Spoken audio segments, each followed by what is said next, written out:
Fortunato had hurt me 1,000 times, and I had suffered quietly. But then I learned that he had laughed at my proud name, Montresor. The name of an old and honored family. I promised myself that I would make him pay for this. That I would have revenge. You must not suppose, however, that I spoke of this to anyone. I would make him pay, yes, but I would act only with the greatest care.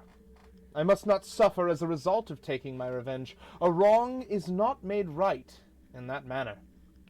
And also, the wrong would not be made right unless Fortunato knew that he was paying and knew who was forcing him to pay.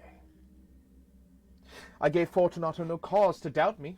I continued to smile in his face, and he did not understand that I was now smiling at the thought of what I planned for him. Revenge.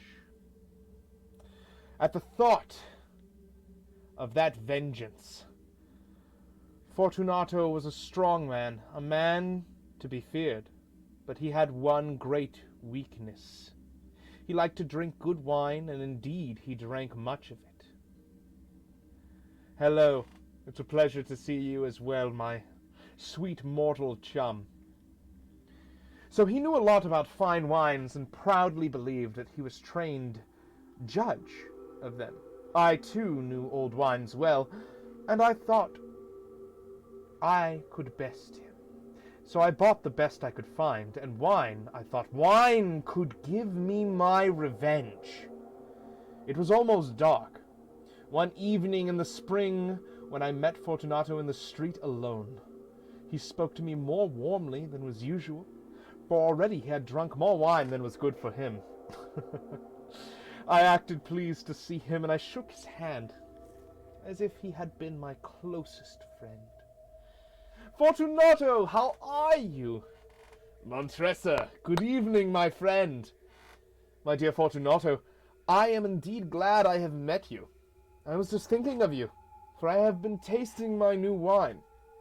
I have brought a full cask of fine wine, which they tell me is Amontillado. But Amontillado, quite impossible. I know, it does not seem possible. As I could not find you, I was just going to talk to Lucrece. If anyone understands wine, it is Lucrece. He will tell me, Lucrece! He does not know one wine from another. But they say he knows as much about wines as you know. Come, let us go. Go where? To your vaults, to taste the wine. No, my friend. I can see that you are not well, and the vaults are cold and wet. I do not care. Let us go, I'm well enough. The cold is nothing. Amontillado. Someone is playing games with you and Lucrece. Lucrece knows nothing about wines, nothing at all. As we spoke, Fortunato took my arm, and I allowed him to hurry me to a great stone palace, where my family, the Montresors, had lived for centuries. There was no one at home. I had told the servants that they must not leave the palace, as I would not return until the following morning, and they must care for the place. This, I knew, was enough to make certain that they would leave as soon as my back was turned. I took down from their places on the walls 2 brightly burning lights. I gave one of these to Fortunato, and led him to a wide doorway. There we could see the stone steps going down into the darkness. Asking him to be careful as he followed, I went down before him, down under the ground. Deep under the old walls of my palace, we came finally to the bottom of the steps, and stood there a moment together. The earth which formed the floor was cold and hard. We were entering the last resting place of the dead of the Montresor family. Here, too, we kept our finest wines, here in the cold, dark, still air, under the ground. Fortunato's step was not sure, because of the wine he had been drinking. He looked uncertainly around him, trying to see through the thick darkness which pushed in around us. Here our brightly burning lights seemed weak indeed, but our eyes soon became used to the darkness. We could see bones of the dead lying in large piles along the walls. The stones of the walls were wet and cold. From the long rows of bottles which were lying on the floor among the bones, I chose one which contained a very good wine.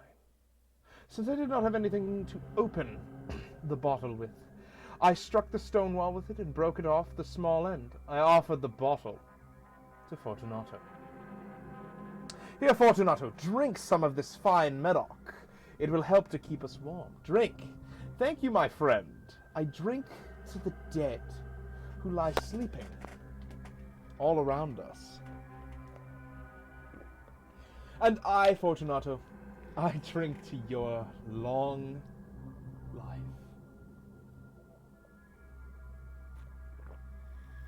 "Ah, a very fine wine indeed, but the Amontillado, it is further on. Come, come, come." We walked on for some time. We were now under the river's bed, and water fell in drops upon us from above. Deeper into the ground we went, past still more bones. "Your vaults are many and large. There seems to be no end to them. We are a great family, and an old one. It is not far now, but I can see you are trembling with the cold. Come, let us go back before it's too late." "It is nothing, let us go on. But first, another drink of your Medoc." I took up from among the bones another bottle. It was another wine of fine quality, a de Grave. Again I broke off the neck of the bottle. Fortunato took it and drank it all without stopping for a breath. He laughed and threw the empty bottle over his shoulder. We went on deeper and deeper into the earth. Finally, we arrived at a vault in which the air was so old and heavy that our lights almost died.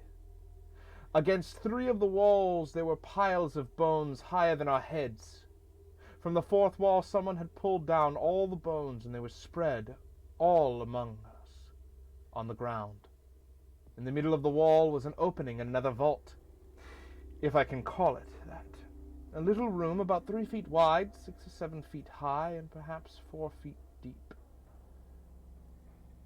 It was hardly more than a hole in the wall.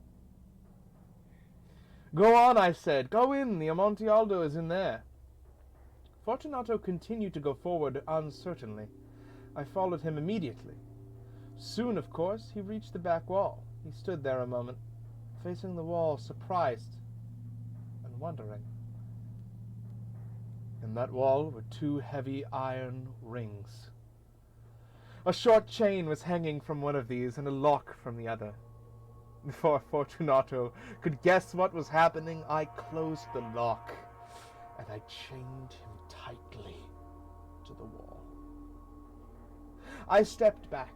"Fortunato," I said, "put your hands against the wall. You must feel how the water runs over it. Once more I ask you, please, will you not go back? No? If not, then I must leave you. But first, I must do everything I can for you." But the Amontillado." Yes, indeed.